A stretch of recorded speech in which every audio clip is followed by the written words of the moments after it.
Greetings, adventurer, and welcome to the breach. I'm covering something slightly different today, Dungeons & Dragons 5th edition. More specifically, I'm covering certain feats that are available to the player from the player's handbook.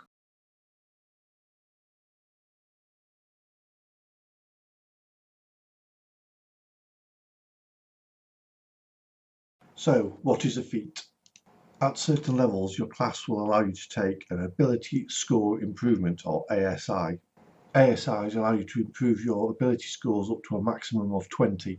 You can either add 2 points to a single ability score or add 1 point to 2 different ability scores. Or optionally, if your Dungeon Master allows it, instead of improving your ability scores, you can take a feat instead. A feat gives you a way of further customizing your character, making your character yours by tailoring it to exactly how you want to play your character. A feat can be used to emphasize the strength of your character or class, or help mitigate a weakness within your build.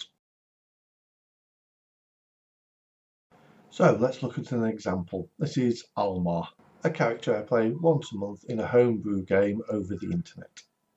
I'm level 3 at the moment, but I'm playing on Saturday, and there's a good chance that I'll make it to level 4 by that time, and I'll have the opportunity to choose the ASI or a feat. I have a few options, so let's look at them. I could improve my strength by 2. This would remove the -1 I have to saving throws and ability checks. But for this build and the way I'm going to be playing it, that would be pointless because I'm not planning on going into combat using my strength as my means of attacking. Another option, which I feel would be better, would be to add a point to charisma and constitution. By improving the ability score to an even number, I also improve the modifier as well. Almar would gain a +3 constitution modifier and a +4 charisma modifier. This would give Almar a +1 hit point per level with the constitution modifier, an improvement in saving throws for concentration during spellcasting, and the improved charisma modifier would just generally improve my spellcasting and the spellcasting damage. The third option is taking a feat. And today I'm going to look at the feats that give you a single point improvement for a stat and also a other benefit. So we'll forget Alma for now and just look at the feats from page 165. So the first feat we're going to look at is athlete. It has no prerequisites, and it says you have undergone extensive physical training to gain the following benefits. You can choose to increase your strength or dexterity score by 1 to a maximum of 20. When you are prone, standing up uses only 5 feet of your movement. Climbing doesn't cost you extra movement. You can make a running long jump or running high jump after moving only 5 feet on foot rather than 10 feet.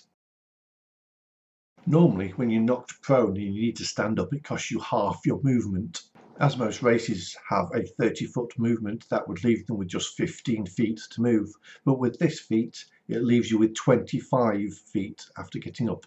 So this is an obvious boon if your Dungeon Master likes throwing environmental hazards at you to slow you down. Climbing in combat could be anything from scaling an embankment to stepping up onto a caravan or cart. Normally, when climbing, each foot of movement costs 1 extra foot, or if in difficult terrain, it could cost 2 extra feet. Obviously, these benefits are going to be great for a frontline fighter that needs to get into combat and hopefully stop spell slingers firing spells at you, or archers getting their arrows or crossbow bolts away at you. Jumping around with a shorter run-up is obviously going to be useful for thieves who are trying to get into positions where they can be hidden, or if your GM likes to set a problem that isn't actually related to throwing around spells or hitting things with your sword. The next feat we're going to look at is Actor. Skilled at mimicry and dramatics, you gain the following benefits. Increase your charisma score by 1 to a maximum of 20. You have advantage on the charisma, deception and charisma performance checks when trying to pass yourself off as a different person. You can mimic the speech of another person or the sounds made by other creatures. You must have heard the person speaking or heard the creature make the sound for at least a minute. The successful wisdom insight check, contested by your charisma deception check, allows a listener to determine that the effect is faked. So obviously this is the skill you want if you want to impersonate anybody in your campaign. I can see this being a massive boon if you're playing a game with a lot of role play and intrigue within the campaign itself. I'm sure certain players could find a benefit to impersonating a noble at any time in any adventure. Next up we have durable. There's no prerequisites for this. Durable. Hardy and resilient, you gain the following benefit. Increase your constitution score by 1 to a maximum of 20. When you roll a hit die to regain hit points, the minimum number of hit points you regain from the roll equals twice your constitution modifier. This feat would be useful for any character with a high constitution score, especially if you want to take the pressure off your healers within the group, your priests and your paladins. Next we have keen mind. There's no prerequisites for this. You have a mind that can track time, direction and detail with uncanny precision. You gain the following benefits. Increase your intelligence score by 1 to a maximum of 20. You always know which way is north. You always know the number of hours left before the next sunrise or sunset. You can accurately recall anything you have seen or heard within the last month. I can see this feat getting occasional use, but I think there's more useful ones out there. Next we have lightly armoured. There's no prerequisites for this. You are trained to master the use of light armour, gaining the following benefits. Increase your strength or dexterity score by 1 to a maximum of 20. You gain proficiency with light armour.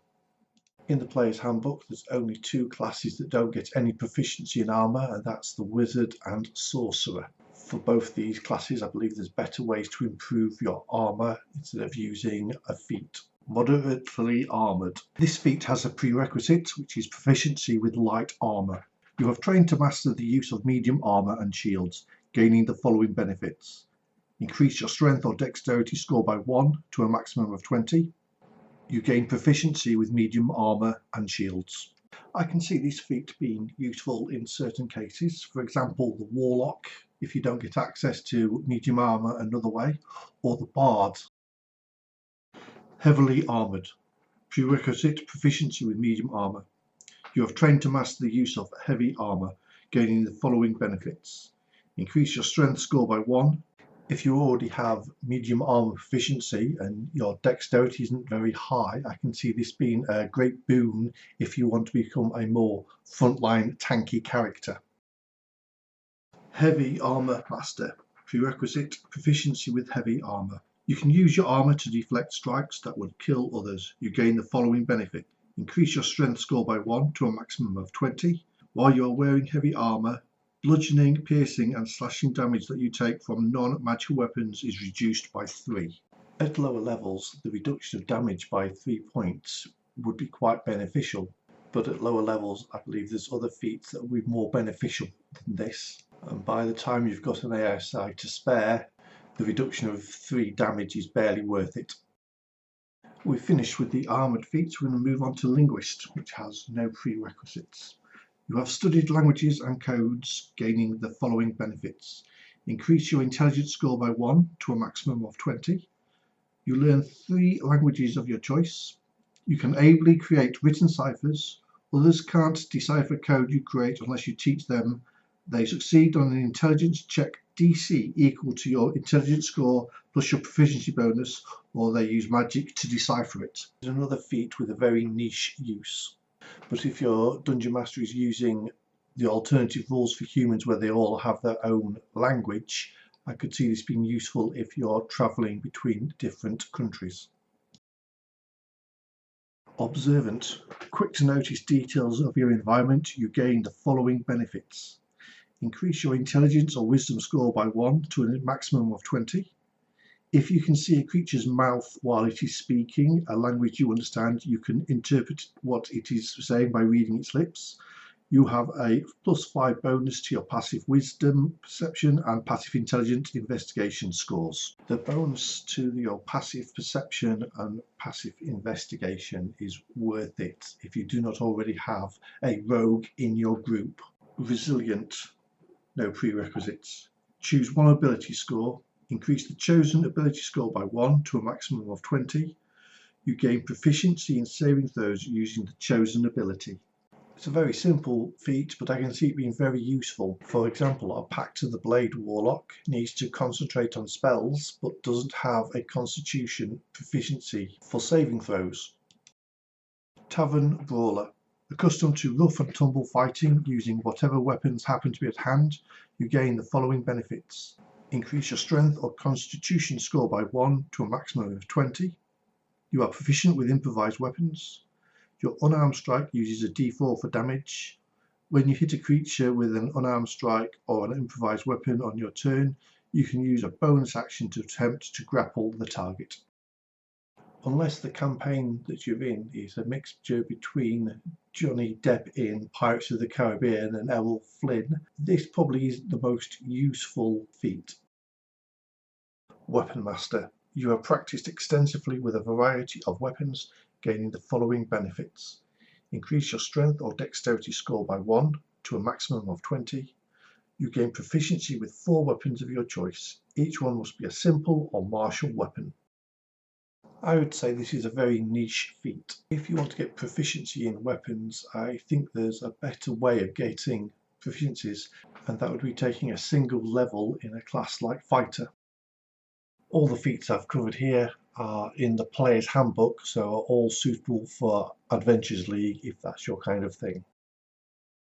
I have indicated some of the feats that I feel that are weaker than others, but this is just my personal opinion, and I don't feel that if you choose a feat because that's how you want to play your character, there is anything wrong with that. There are many other feats in the Player's Handbook to choose from, but today I just covered the feats that include a stat improvement. I hope you found this useful, and thank you for watching.